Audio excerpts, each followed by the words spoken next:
அருட்பெருஞ்சோதி, தனிப்பெருஞ்சோதி, அருட்பெருஞ்சோதி, அருட்பெருஞ்சோதி என்று போதித்த வள்ளலார் ராமலிங்க அடிகளுடைய பிறந்த நாள் 5/10/1823 மருதூர் அப்படின்ற கிராமத்துல வடலூர் மாவட்டத்துல இருக்கு. இங்கதான் அவர் ராமலிங்க அடிகள் பிறக்கிறாரு.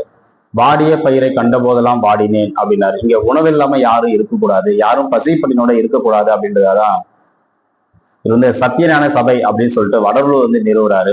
இங்க 3 வேளையும் இலவச உணவு அப்படின்னு சொல்லிட்டு அறிவிக்கப்படுது. எல்லாருக்கும் உணவு கொடுக்கணும் அப்படின்றதுக்காக தான் இதை தொடங்கப்படுறாரு. இன்றைய அளவுக்கு இது செயல்பாட்டுல இருக்கு. அப்ப இதுக்கு தேவையான உணவுப் பொருட்களை தமிழ்நாடு அரசு ரொம்ப ஒரு குறைந்த மலிவு விலையில தான் என்ன பண்ணிருக்காங்கன்னா இதை கொடுத்துட்டு இருக்காங்க.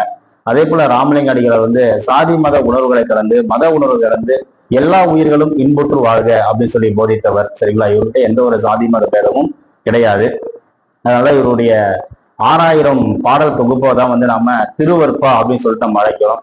வள்ளலாருடைய புகழை மேன்மேலும் எல்லாருக்கிட்டையும் கொண்டு போய் சேர்க்கணும் அப்படின்ற வகையில நோக்கத்தோடு என்ன பண்றாங்கன்னா 2007 இந்திய அரசு அஞ்சல் தலையை வெளியிட்டு அவர் ரொம்ப ஒரு மிகப்பெரிய ஒரு புகழார சூட்டப்படுகிறது.